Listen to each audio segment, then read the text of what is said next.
Hi, everyone. I am Katie Grana, Program Manager with This Is My Brave. And today I'm really excited for our Brave Days campaign for Mental Health Awareness Month to have some of our Brave alumni published authors with us. So I have Kathleen Frazier, Johnnie Calloway, and Ingrid Morgan. We're going to try and get her up on the camera on the screen, but I'm going to go ahead and hand it over to Kathleen, who is a New York City alumni, 2015, and we'll get started.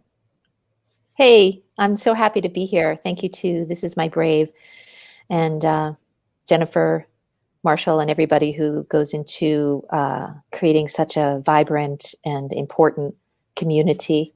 I believe that storytelling saves lives. My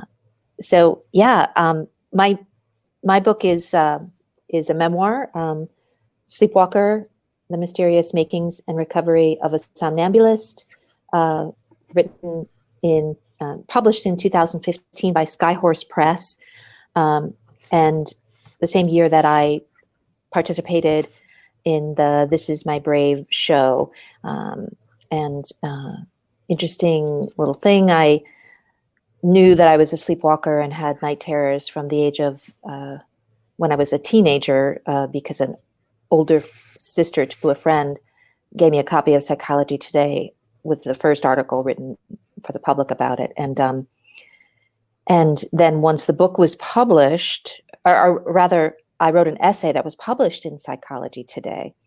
And my literary agent saw that, and that's how we started working together. And the book deal came about. And then I won Best First Book Nonfiction with Independent Publishers Book Awards, and started blogging for Psychology Today on sleep. So that's a little beautiful story that I feel is very connected to This Is My Brave and being a part of the show. For some reason, it was really very connected like that for me.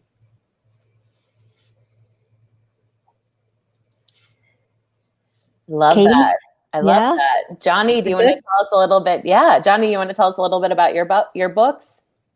Yeah, I'm Johnnie Calloway, and first I want to say thank you to This Is My Brave for all the work they do. Then I want to say how grateful I am that I got to participate in 2019 in Orlando. My book is my story. It's my memoir, and I did everything I possibly could to keep it as raw and real as I possibly could. I've had people tell me that they had to read it slowly because it was just painful. Brought up memories. And then the other thing is I've had people tell me they picked it up and they couldn't put it down.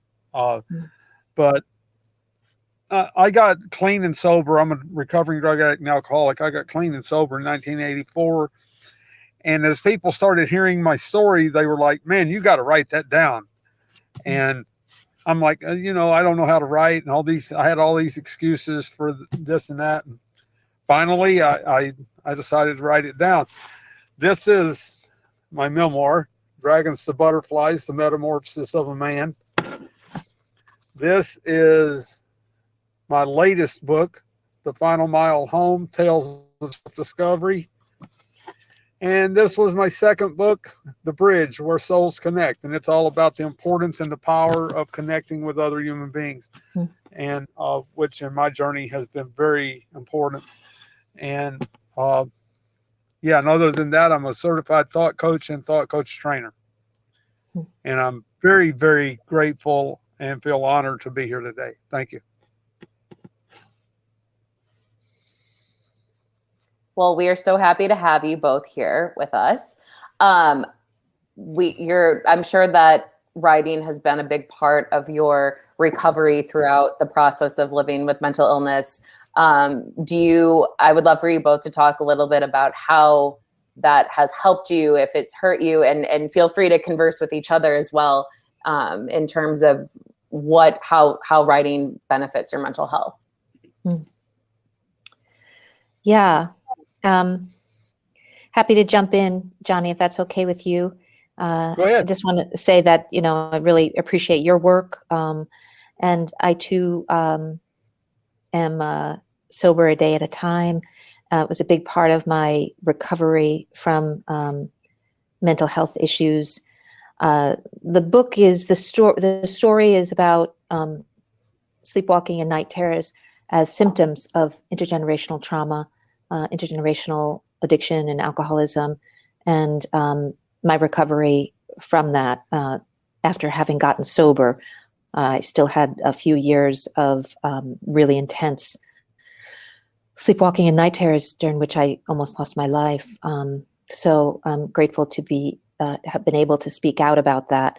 I didn't share that I'm a narrative medicine practitioner, and narrative medicine is a movement that is at the intersection of art and health and social justice.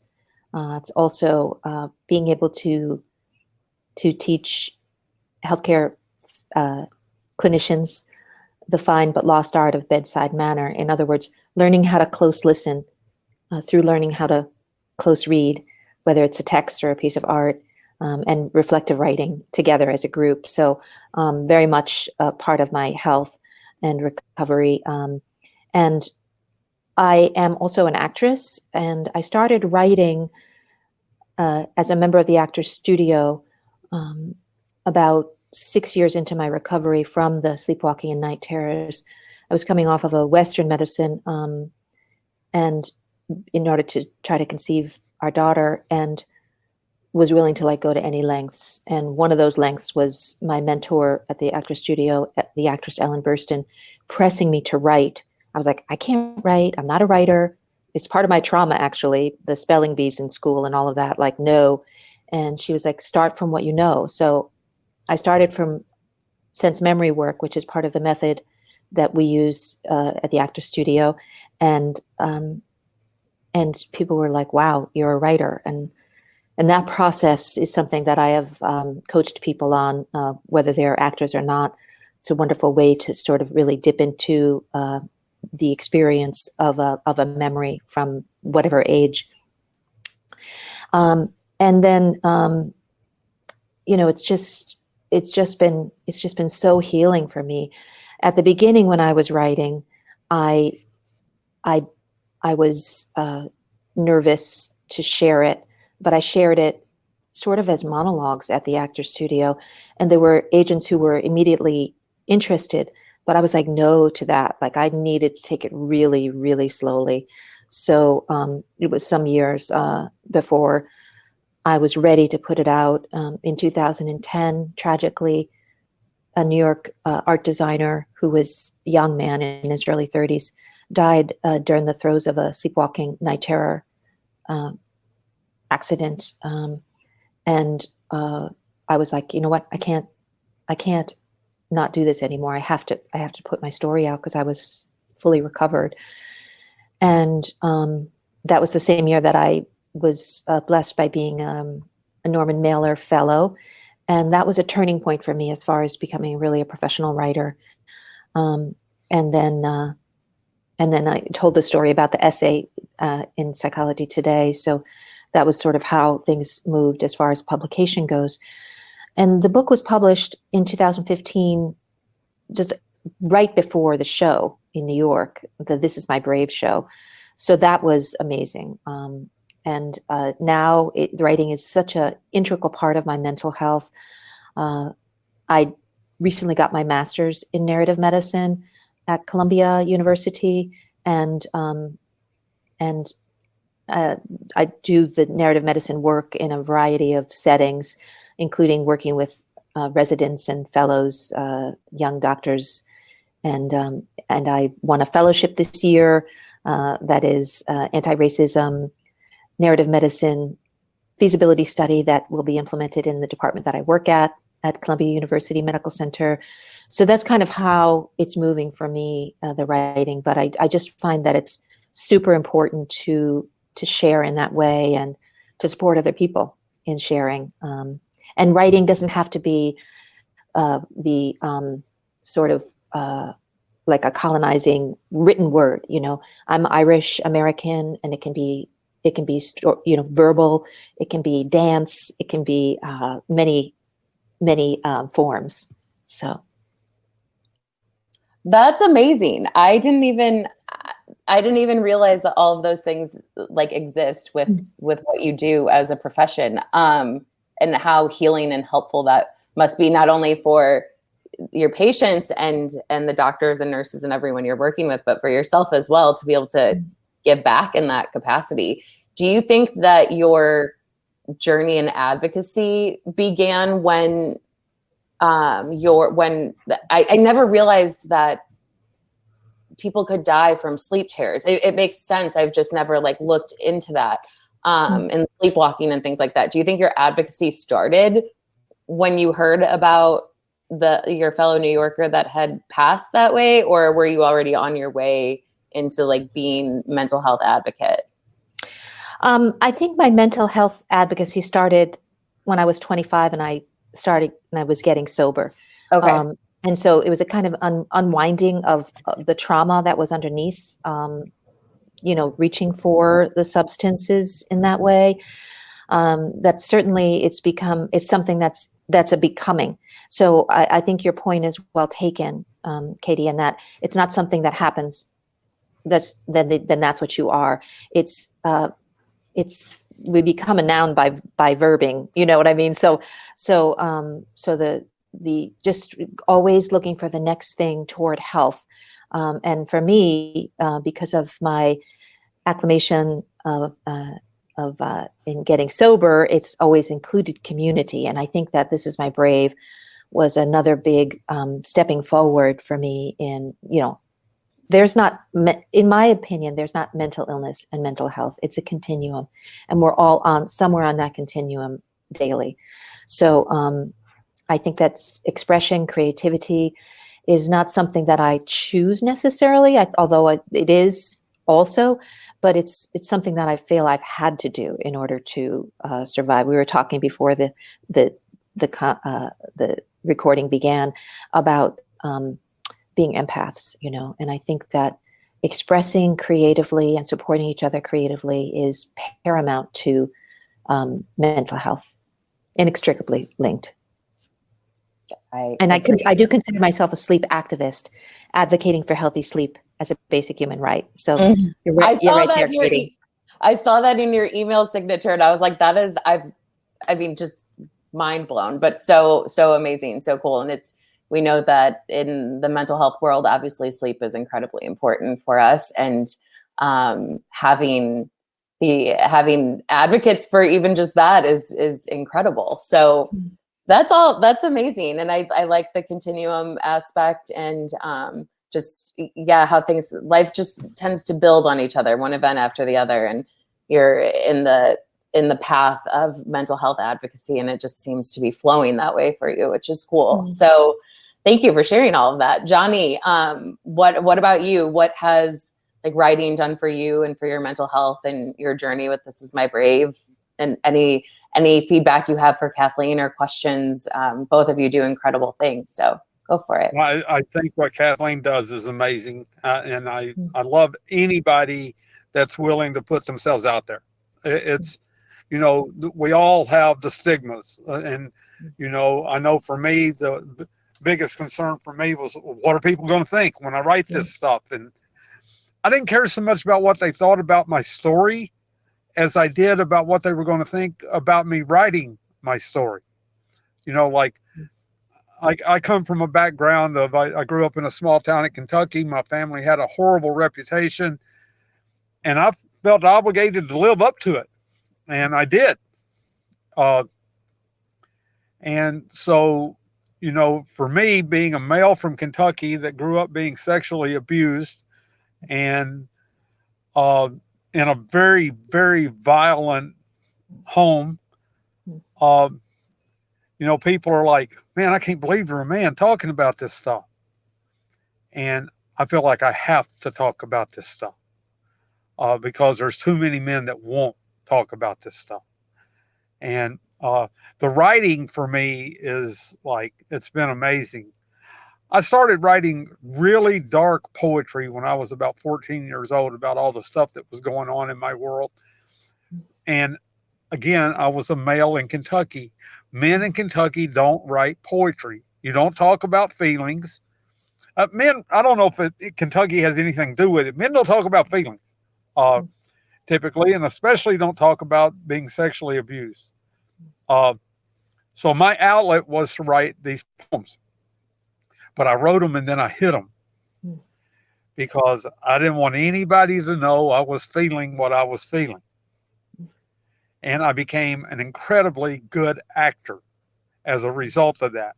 I could have all kinds of chaos going on in my head, suicidal, but I would be at school being the class clown. So when a lot of my friends from home read my book, they were like, I had no idea all that was going on with you. So, yeah, you become very good at hiding it. But then in 1984, when I found 12-step recovery, and I was at well, we call it a bottom. I was at the bottom. Boy, my battery's dying fast. People started telling me, you should write. And finally I did. In 1990, I wrote my first book, Taming the Dragon. I had no idea what I was getting into. I had it in my naive little mind that you write a book, you go to the beach, you go to the mailbox every so often, you get a check. That is not how that works. That is not how that works. But so that didn't work. So I just decided writing wasn't for me. And then in 2015, a best-selling author that wrote a book called The Butterfly Garden about his childhood, I got to meet with him personally. Actually, he came to my house, and we shared our stories a little bit. And he said, Johnny, you got to tell your story. And it's like he gave me permission to write again. And I wrote 22 chapters in 9 weeks because once I started, I could not stop. But where the writing really took hold for me, I had my mental health crash in 2007. I had spent about 2 years of not being able to escape suicidal thoughts. If I was awake, I was crying, period. And I'd reached a point where I didn't care who knew I was crying. I couldn't stop it. So I went to see this therapist, and he told me I didn't know who God was. And if I was going to get through this stuff, I was going to have to find out who God was. And he told me to go back to the homeless shelter I was living in and sit down and write a letter to myself from God. I wrote those letters every day for over 5 years, and sometimes 3 and 4 and 5 of those letters a day. And what I didn't realize I was doing is I was changing my own internal dialogue, because those letters had to be loving, encouraging, gentle, and kind. So the next thing I know, that's how I'm being with myself. And I still write those letters. I don't write them every day anymore. I write about 3 a week. But when I start getting a little squirrely, and sometimes just for gratitude, I'll come and sit down at my computer and write a letter to myself from God. And sometimes I write letters to God. But that's where I found the real value in writing, is in those letters. They empowered me. They let me feel like I had value. They let me feel important and connected. And writing is everything for me today. I'm starting this thing now where a lot of people just won't take the time to write their own story. So I'm starting this thing now where I'm writing other people's story for them. And because I definitely believe in the power of storytelling, because in that storytelling is connection. And there is nothing more powerful in the healing process than being connected to another human being living your journey. I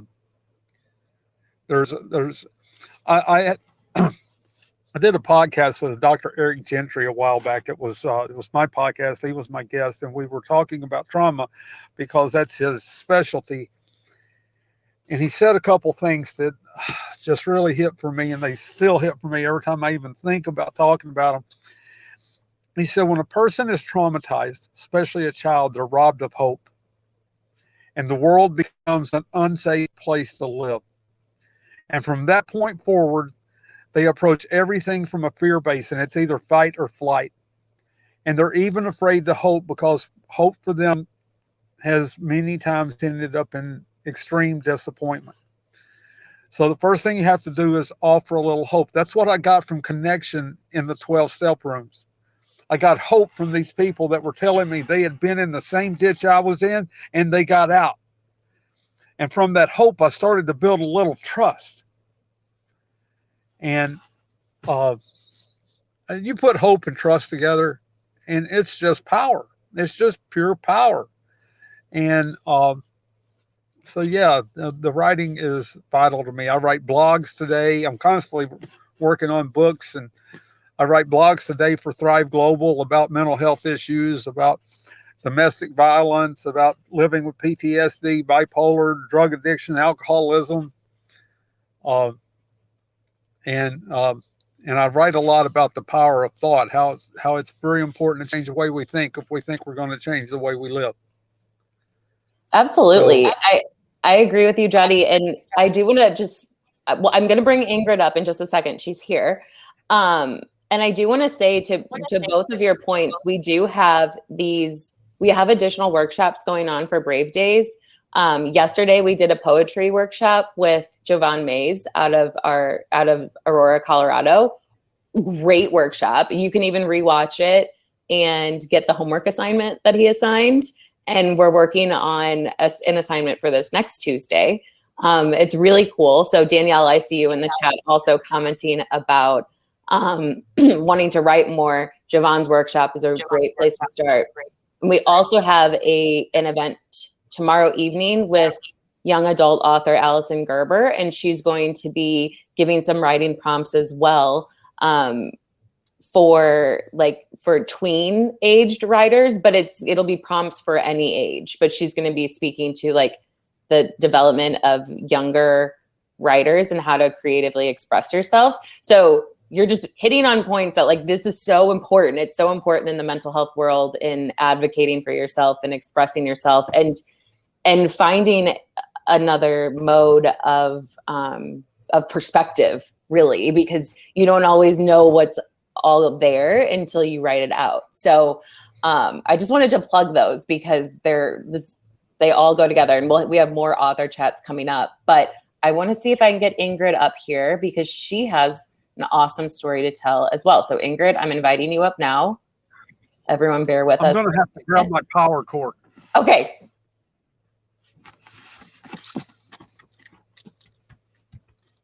Yay, Danielle. Yeah, join us. Let's see. Okay, Ingrid is accepting and connecting.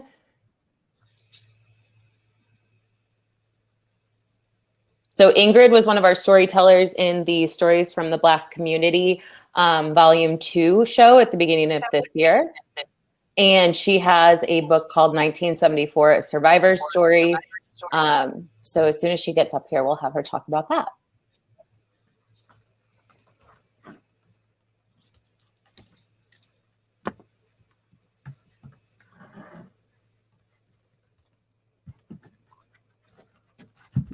Kathleen, did you have anything you wanted to add to what Johnny was saying while we wait for Ingrid to hop on? Yeah, I just thought it was wonderful to hear you, Johnny. I know you're getting your power cord, but so tender, and I really support you and your work. And I think a lot of my work had to do with the trauma that was a part of my story, intergenerational trauma. And violence in my house, a lot of love and a lot of violence also. So it was, yeah, I'm really grateful to hear that you're sharing about that. I see Ingrid. Hi, Ingrid. Woo! You made it! Yay! Ingrid's here. Hi. Oh, you're a little frozen, and you're muted. I'm gonna see.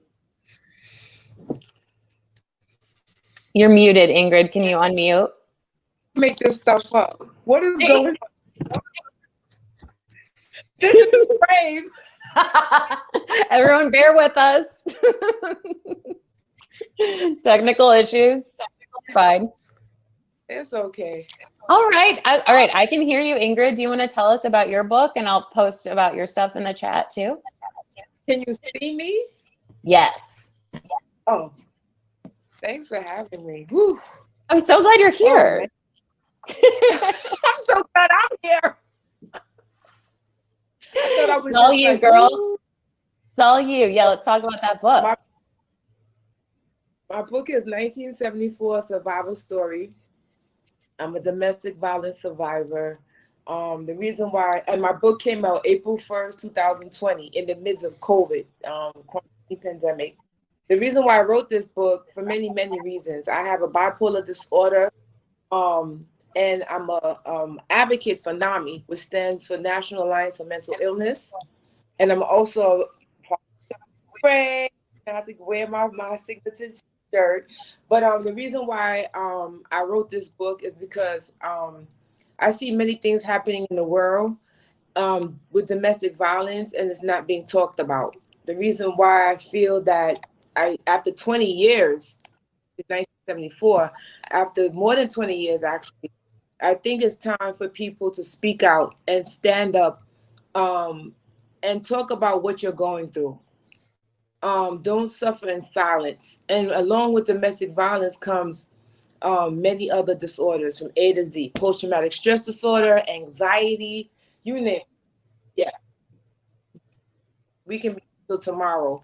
But when I wrote the book, I didn't realize that so many people were impacted by domestic violence. Half of the people that I speak to, they didn't even know they were in a domestic violence situation, because they said, "Oh, he didn't hit me.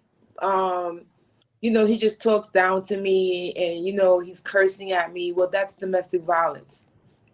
And I feel like we've suffered in silence enough. It's too much. And even now, during COVID-19, the children are suffering because they're being at home, because of the COVID. So when these children are released now back to schools, they're going to have social workers and people put in place, because now you're going to be dealing with everything that from last year up until that point where they actually back of their emotions and what they went through. And now they're going to have people to talk to, which is a good thing. I just feel like, speak out. Don't suffer in silence, and turn to your loved one. If you can't trust your loved one, turn to a pastor. Turn to someone that can help you. Suicidal rate has gone up. Everything has gone up because of COVID. And it's understandable because you're in the box, home, school. Well, if you work at home, then there is no outside. So you get up in the morning, and then you plug on your computer, you have your coffee, and then you look at the time, and then you too lax. So then what happens is it starts playing a mental toll on you, because then you're bounded inside the four walls of your house. There's no entertainment because of COVID. So that's why I wrote the book. It's until next year with this, but that's why I wrote the book, for people to speak out. And everybody, to me, if you're going through this right now through COVID, you're a survivor. So I'm not the only one. Everybody's a survivor. How are we making it through COVID?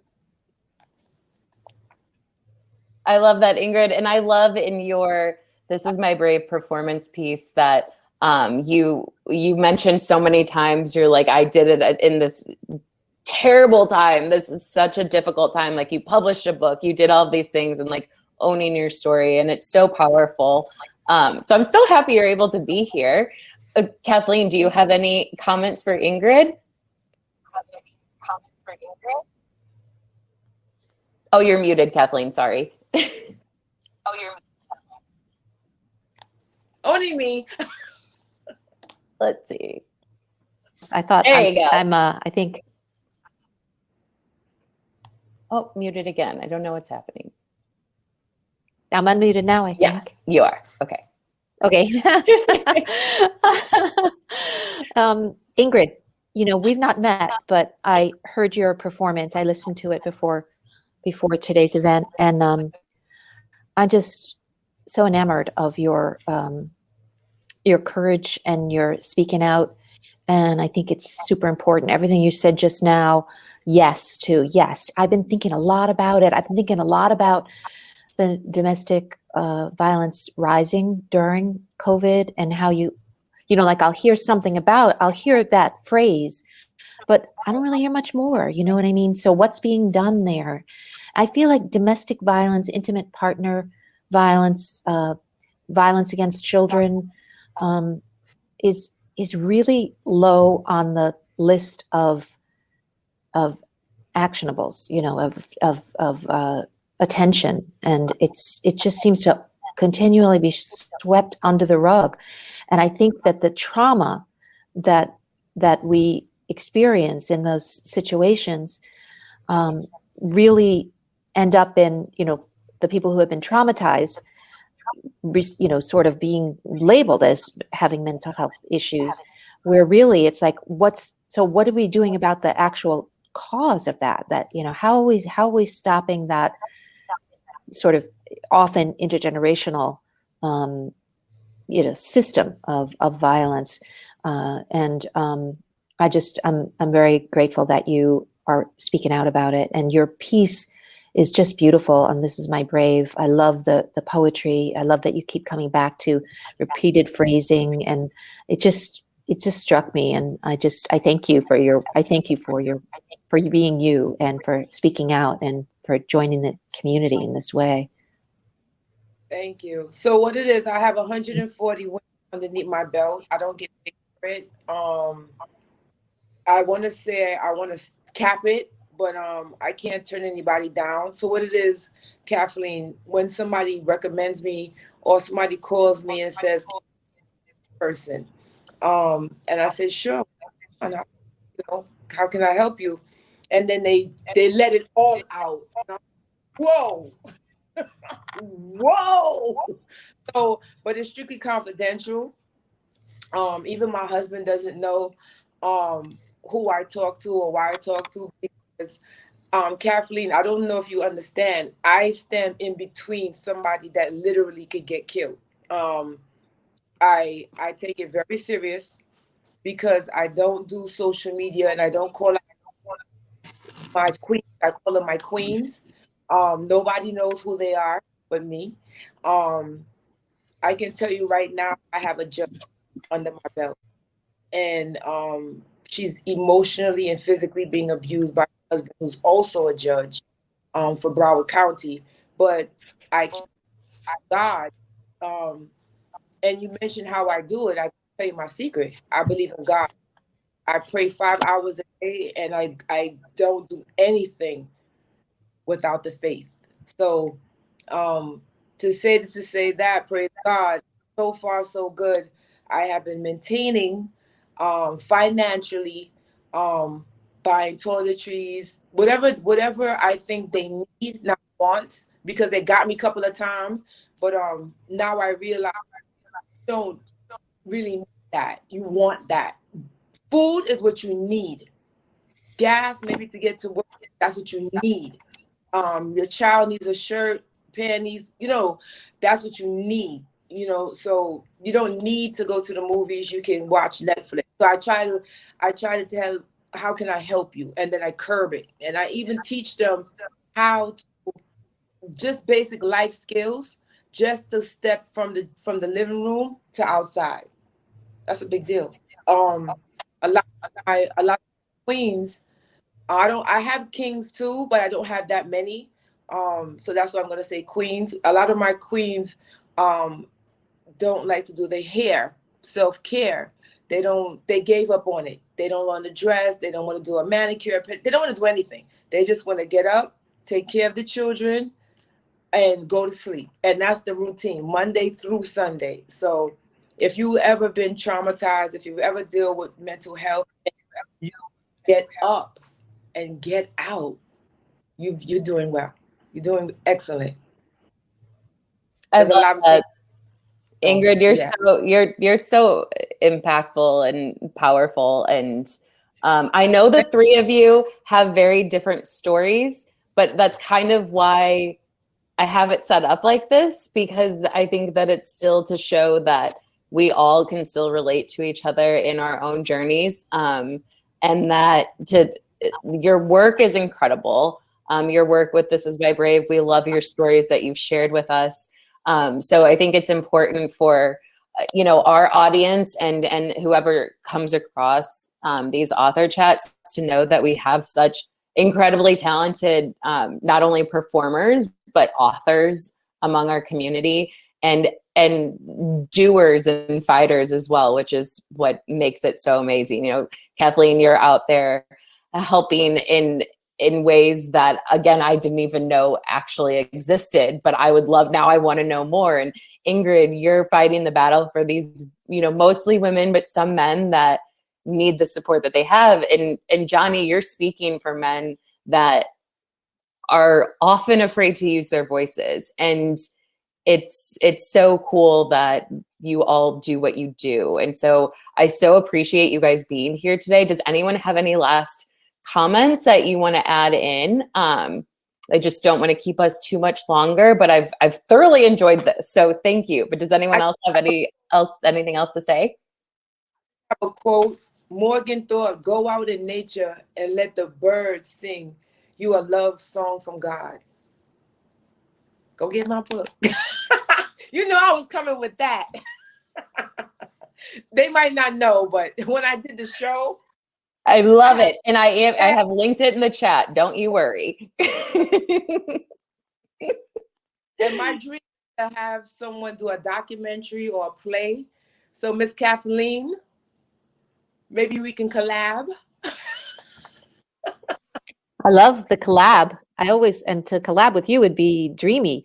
And just to FYI, my nickname is Queen Kathleen. Also Queenie.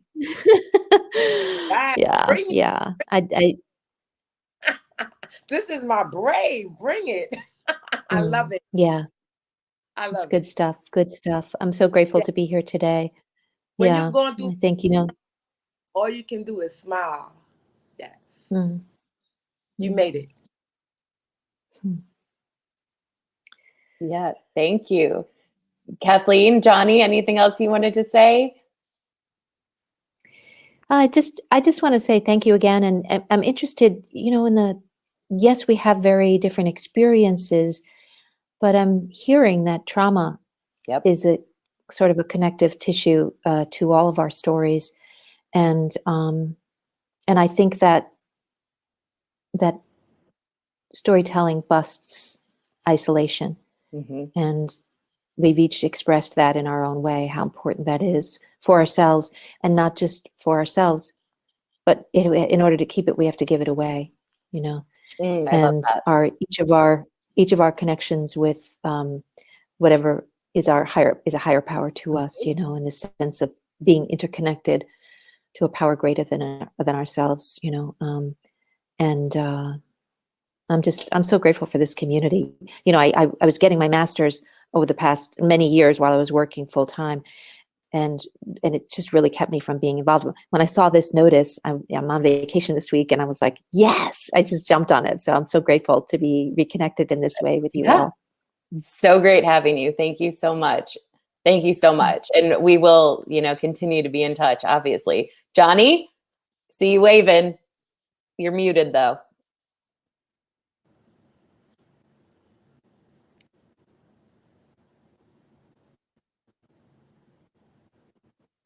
I can try to unmute you.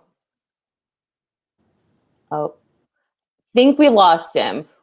We'll try and get Johnnie to type in the chat maybe afterwards anything else he was going to say. And I'm sorry that we're losing him, but tech issues. So thank you guys. I so appreciate it. It's so great seeing all of you. And I hope you have a great rest of your day. Thank you. You too. Be well. Thanks. Bye. Bye-bye.